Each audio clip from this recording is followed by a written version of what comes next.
नमस्कार साथियों, गरजते बादल चैनल में आपका स्वागत है।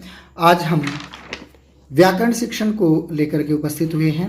व्याकरण शिक्षण की विधियां जो अपने रीट की एग्ज़ाम में, DSSB टीचर्स एग्ज़ाम जितने भी हैं, KVS NVS जितने भी हैं, उन सब में ही महत्वपूर्ण भाग और विशेष करके प्रतियोगी परीक्षाएं हैं जो अध्यापक से संबंधित, उन सब में ही शिक्षण विधियों को पूछा जाता है। तो इसमें से महत्वपूर्ण शिक्षण विधियों को लेकर के उपस्थित हुआ हूं और साथ ही साथ कुछ बातें और थी जो महत्वपूर्ण थी, आपको बतानी थी, वो भी लेकर के मैं शामिल हुआ हूं। तो आइए चलते हैं वीडियो पर। सबसे पहले यहाँ देखेंगे हम कि भाषा की शुद्धता के लिए हमें पढ़ना, लिखना और बोलना एवं सुनना, इन 4 कौशलों की विशेष आवश्यकता होती है। भाषा के लिए 4 ही कौशल चाहिए, वो जरूरी है। इनके बिना हम भाषा सीख ही नहीं सकते। कौन कौन से रहेंगे? पढ़ना, लिखना, बोलना और सुनना। इन 4 कौशलों की विशेष आवश्यकता होती है। इन्हीं 4 कौशलों से भाषा में शुद्धता आती है। अगर ये 4 कौशल नहीं होगी तो भाषा में शुद्धता नहीं आएगी। कहीं क्रिया, कहीं कुछ उल्टे सीधे हम लगाएंगे तो फिर वो भाषा का शुद्ध रूप नहीं हो पाएगा। शुद्ध भाषा सीखने के लिए व्याकरण का ज्ञान एवं प्रयोग मुख्य आधार है। शुद्ध भाषा का प्रयोग, शुद्ध भाषा सीखने के लिए हमें सबसे ज़्यादा जिस चीज़ की आवश्यकता पड़ती है वो है व्याकरण। व्याकरण नियम है, इनके बिना हम किसी भाषा को शुद्ध तरीके से नहीं सीख पाएंगे। तो क्या कहा कि प्राचीन ऋषि मुनियों ने व्याकरण के संबंध में बड़ी अच्छी बात कही है। मैं आज वो आपसे शेयर करना चाहूँगा और विशेष करके यही बात थी कि मुझे आपसे शेयर करनी थी। क्या कहा? देखो, एक दोहे में कहा है, क्या कहा है? यद्यपि बहु नाधिशे पठपुत्र। देखो कितनी बढ़िया बात कही। यद्यपि बहु नाधिशे पठपुत्र तथापि व्याकरणम स्वजनो भाभूत शकलो स्वीकृत कृच। मतलब क्या आया कि इस दोहे का अर्थ क्या आया? अर्थात हे पुत्र, भले ही अधिक मत पढ़, यद्यपि बहुनाधि से पठपुत्र, यद्यपि अधिक मत पढ़ पुत्र तथापि व्याकरण, लेकिन व्याकरण तो पढ़ ले। कहते हैं अवश्य पढ़ ले। जिससे अगर व्याकरण पढ़ लेगा तो इससे क्या गलती नहीं होगी? स्वजन का मतलब होता है परिवारीजन। स्वजन जो परिवारीजन है वो स्वजनों का मतलब होता है कुत्ते। अशुद्ध लिखने के कारण ये कमी आ जाती है। तो स्वजनों परिवारीजन, स्वजन ना बने। तथापि आगे देखिए, कहते हैं नहीं होंगे सकल देखिएगा, श, यहाँ ध्यान दीजिएगा, स और श में ही अंतर है। सकल मतलब संपूर्ण, सकल मतलब टुकड़ा नहीं होगा। जो संपूर्ण शब्द के लिए आया है सकल, ये टुकड़ा नहीं होगा। और स्वीकृत का मतलब होता है तत्काल, स्वीकृत नहीं बनेगा। देखो, स्वीकृत का मतलब तत्काल होता है और अगर इस स की जगह ये वाला स ले लिया जाए तो इसका मतलब होता है लीद, गधे की लीद हो जाएगा। अतः पुत्र अधिक ना पढ़, लेकिन व्याकरण जरूर पढ़ ले ताकि शब्दों का अर्थ अनर्थ ना हो जाए। चलिए आगे चलते हैं। भाषा व्याकरण से सीखी जाती है। भाषा अनुकरण से सीखी जाती है। व्याकरण इसका पार्ट होता है। तो भाषा अनुकरण से सीखी जाती है, इसमें कोई संदेह नहीं, ये बात सभी जानते हैं। परंतु अपनी भाषा को प्रभावशाली बनाने के लिए हमें उसके सर्वमान्य रूप को सीखना होता है। सर्वमान्य रूप को सीखना चाहिए, उसके बिना नहीं हो पाएगा। और भाषा के सर्वमान्य रूप को सीखने के लिए हमें उसके व्याकरण को जानना आवश्यक है। तो व्याकरण को जाने बिना ये भी नहीं सीख पाएंगे। इस प्रकार व्याकरण शिक्षण का मुख्य उद्देश्य भाषा के सर्वमान्य रूप की सुरक्षा करना होता है। आइए आज अब चलते हैं व्याकरण शिक्षण, हिंदी शिक्षण से संबंधित महत्वपूर्ण प्रश्नों को करते हैं। ये महत्वपूर्ण बातें थी जो आपसे शेयर करी। पहला प्रश्न है, बहुत इंपॉर्टेंट प्रश्न है।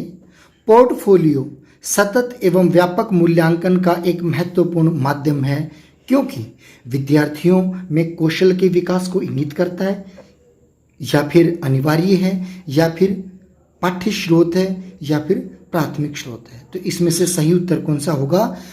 पोर्टफोलियो सतत एवं व्यापक मूल्यांकन का एक महत्वपूर्ण माध्यम है क्योंकि विद्यार्थियों में कौशल के विकास को इंगित करता है। अगला प्रश्न है, मूल्यांकन का उद्देश्य निम्न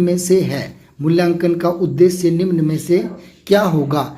प्रतियोगिता को प्रोत्साहित करना, बच्चों को श्रेणी में बांटना, समस्यात्मक बालकों की पहचान करना या शिक्षण अधिगम प्रक्रियाओं में सुधार लाना। तो इसका सही उत्तर होगा मूल्यांकन का उद्देश्य निम्न में से कौन सा होगा?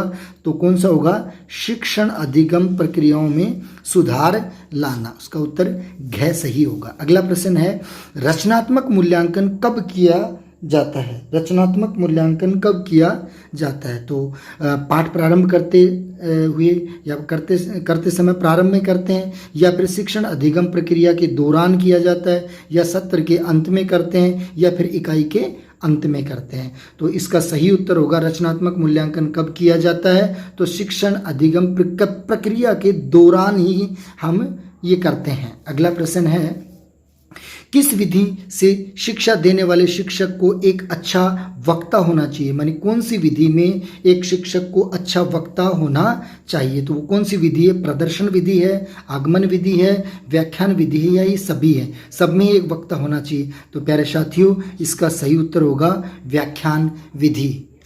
अगला प्रश्न है 5वां, शिक्षण के मुख्य चर मानी घटक कौन कौन से हैं? तो कौन कौन से घटक होंगे? शिक्षक हैं यानी अध्यापक, विद्यार्थी, पाठ्यवस्तु, या ये सभी? तो इसका सही उत्तर होगा ये सभी। शिक्षण के सारे घटक होते हैं, अध्यापक भी होता है, विद्यार्थी भी होता है, और पाठ्यवस्तु भी होती है। आइए अगले प्रश्न को देखते हैं। योगात्मक मूल्यांकन कब किया जाता है? तो योगात्मक मूल्यांकन सत्र के प्रारंभ में किया जाता है, सत्र के मध्य में किया जाता है, या सत्र के अंत में किया जाता है, या फिर कभी भी किया जा सकता है। तो योगात्मक मूल्यांकन साथियों ध्यान रखना हमेशा सत्र के अंत में किया जाता है। अगला प्रश्न है लिंगवा फोन किस प्रकार की सहायक सामग्री है? बहुत बार ये प्रश्न रिपीट हो चुका है और प्रतियोगी परीक्षाओं में अमूमन ये पूछ भी लिया जाता है। तो देखो लिंगवा फोन कैसा साधन है? दृश्य साधन है, श्रव्य साधन है, दृश्य श्रव्य साधन है, या ये सभी हैं? तो इसका सही उत्तर होगा ये एक श्रव्य साधन है। लिंगवा फोन कैसा साधन है? श्रव्य साधन है। अगला प्रश्न है किस विधि में छात्र विशिष्ट से सामान्य की ओर अग्रसर होते हैं? कौन सी ऐसी विधि है जिसमें छात्र विशिष्ट से सामान्य की ओर अग्रसर होते हैं? तो कौन सी विधि है? आगमन विधि, निगमन विधि, व्याख्यान विधि, या सस्रोत विधि? तो इसका सही उत्तर होगा आगमन विधि। मैं जानता हूं साथियों बड़ी स्पीड से मैं करवा रहा हूं प्रश्नों को, लेकिन ये भी मैं जानता हूं कि इस समय आपकी तैयारी अंतिम पायदान पर है। आपको अधिक लंबा समय न चाह करके प्रश्नों का रिवीजन चाहिए ताकि तुरंत हो सके। अगला प्रश्न है 9वां, निम्न में से बच्चों का शब्दकोश कहलाता है? बच्चों का शब्दकोश क्या कहलाता है? जिन शब्दों का अर्थ बच्चे जानते हैं और प्रयोग करते हैं क्या वो बच्चों का शब्दकोश है? जिन शब्दों का प्रयोग बच्चे जानते हैं क्या वो शब्दकोश है? जिन शब्दों का अर्थ बच्चे जानते हैं वो उनका शब्दकोश होगा, या इनमें से कोई नहीं? इसका सही और सटीक उत्तर होगा, वैसे ये भी थोड़े थोड़े सही है, लेकिन इसका सटीक उत्तर इनमें से कौन सा होगा? जिन शब्दों का अर्थ बच्चे जानते हैं और प्रयोग भी करते हैं। तो इसका सही उत्तर होगा क। अगला और 10वां प्रश्न है भाषा सीखने के लिए निम्न में से सबसे उपयुक्त साधन कौन सा होगा? सबसे उपयुक्त साधन कौन सा होगा भाषा सीखने के लिए? बोलना, पढ़ना, अनुकरण करना, या फिर सुनना? इसमें से कौन सा सबसे उपयुक्त होगा? तो इसका सही उत्तर होगा अनुकरण करना, क्योंकि भाषा अनुकरण से सीखी जाती है। अभी हमने थोड़ी देर पहले ही पढ़ा था। अगला प्रश्न है व्याकरण अनुवाद विधि का अन्य नाम क्या है? मानी दूसरा नाम क्या है? ये भी महत्वपूर्ण है, ध्यान रखिएगा साथियों। इसका व्याकरण अनुवाद विधि का बहुत सरल प्रश्न है। प्रत्यक्ष विधि है, सैनिक विधि है, या ध्वन्यात्मक विधि है, या भंडारकर विधि? कौन सा इसका सही उत्तर होगा? तो साथियों इसका सही उत्तर होगा भंडारकर विधि। अगला प्रश्न है जब कोई बच्चा सीखी हुई बात का प्रयोग करता है तो वह प्रक्रिया निम्न में से क्या कहलाती है? सीखी हुई बात का प्रयोग करता है तो वो प्रक्रिया क्या कहलाएगी? शिक्षण, प्रेरणा, अधिगम, अधिग्रहण? तो इसका सही उत्तर होगा अधिग्रहण। अगला प्रश्न है 13वां प्रश्न है बच्चे अधिक से अधिक सीखें इसके लिए गृह कार्य देने के बारे में निम्न में से कौन सा कथन सही होगा। सही कथन कौन सा है? बच्चों को गृह कार्य देना चाहिए कि नहीं देना चाहिए? तो गृह कार्य कक्षा में किए गए कार्य का अभ्यास मात्र है, या फिर गृह कार्य देना आवश्यक है, माने बच्चों को देना चाहिए, या फिर बच्चों की क्षमताओं के आधार पर गृह कार्य देना चाहिए, बच्चों की क्षमताओं के आधार पर गृह कार्य देना चाहिए, या फिर बच्चों पर प्रभाव जमाने के लिए। तो ये तो किसी भी तरीके से नहीं हो सकता। तो इसका सही उत्तर होगा बच्चों की क्षमताओं के आधार पर उसे गृह कार्य देना चाहिए। अगला प्रश्न है, बच्चों में सीखने से होने वाला प्रभावपूर्ण परिवर्तन क्या कहलाता है? बच्चों में सीखने से होने वाला प्रभावपूर्ण परिवर्तन निम्न में से क्या कहलाता है? तो मूल प्रवृत्तियों में परिवर्तन, व्यक्तिगत परिवर्तन, व्यवहार परिवर्तन, सामाजिक परिवर्तन। तो ध्यान रखना, सीखने से होने वाला परिवर्तन है वो व्यवहार परिवर्तन कहलाता है। आइए अगले प्रश्न को देखते हैं। माध्यमिक स्तर पर व्याकरण शिक्षण सबसे अधिक उपयुक्त प्रणाली है। माध्यमिक स्तर पर व्याकरण शिक्षण सबसे अधिक उपयुक्त प्रणाली, तो ये क्या कौन सी? आगमन प्रणाली, भाषा संसर्ग प्रणाली, पाठ्य पुस्तक प्रणाली, या फिर समवाय प्रणाली। तो इसमें से सही उत्तर कौन सा होगा? तो सही उत्तर होगा आगमन निगमन प्रणाली। अगला प्रश्न है 16वां प्रश्न है, प्राथमिक स्तर पर सुनना बोलना कौशल के विकास में कौन सी विधियां अधिक सहायक हैं? प्राथमिक स्तर पर, ध्यान रखना साथियों, प्राथमिक स्तर पर सुनना बोलना कौशल के विकास में कौन सी विधियां अधिक सहायक हैं? तो भूमिका निर्वाह और बातचीत करना, कहानी कथन और श्रुति लेखन, भूमिका निर्वाह जिसको हम रोल प्ले बोलते हैं, और समाचार वाचन, कविता पाठ और भाषा प्रयोगशाला। तो इसमें से प्राथमिक स्तर पर सुनना बोलना कौशल के विकास में कौन सी विधियां सबसे अधिक उपयुक्त होंगी? तो वो होगा भूमिका निर्वाह माने रोल प्ले और समाचार का वाचन। तो इसका सही उत्तर होगा ग। अगला 17वां प्रश्न है, भाषा कौशल हेतु उपयुक्त शिक्षण विधि कौन सी है? भाषा कौशल हेतु सबसे अधिक उपयुक्त विधि कौन सी है? तो भाषा प्रयोगशाला विधि, सामूहिक अभ्यास विधि, या अनुकरण विधि, या सभी।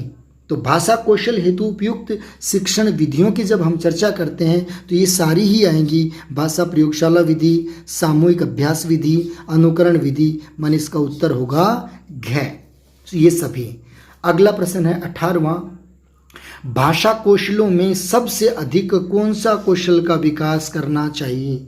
भाषा कौशलों में सबसे अधिक कौन से कौशल का विकास करना चाहिए? उच्चारण कौशल का विकास करना चाहिए, या फिर श्रवण कौशल का विकास करना चाहिए, या फिर लेखन कौशल का विकास करना चाहिए, या फिर वाचन कौशल का विकास करना चाहिए? तो इस प्रश्न का सही उत्तर होगा श्रवण कौशल का विकास करना चाहिए। भाषा कौशलों में सबसे अधिक कौन से कौशल का विकास करना चाहिए? तो श्रवण कौशल का विकास करना चाहिए। प्रश्न संख्या 19 है, अर्थ ग्रहण कौशल के विकास के लिए अधिक उपयोगी कौन सा है?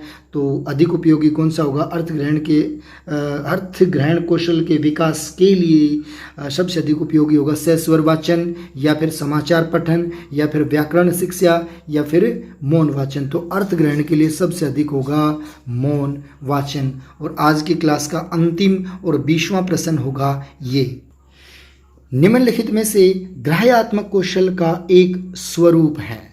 तो ग्राह्यात्मक माने ग्रहण करने में, तो इसका स्वरूप कौन सा? पढ़ना, लिखना, सुनना, या फिर बोलना। तो ग्रहण करने में से कौन सा होगा? सुनना। बाकी ये तो बाहर की चीज़ें हैं, सुनने से ही तो ग्रहण किया जाएगा। साथ ही एक छोटा सा वीडियो, बहुत कम समय में 14 मिनट के लगभग आपका एक वीडियो, जिसमें से काफ़ी सारी चीज़ें आपके सामने रखी हैं, महत्वपूर्ण चीज़ें सामने रखी हैं। उम्मीद करता हूँ आपको एक छोटा सा वीडियो बड़ा पसंद आया होगा। बहुत बहुत धन्यवाद। आप चैनल पर लगातार बने रहिए। Thank you.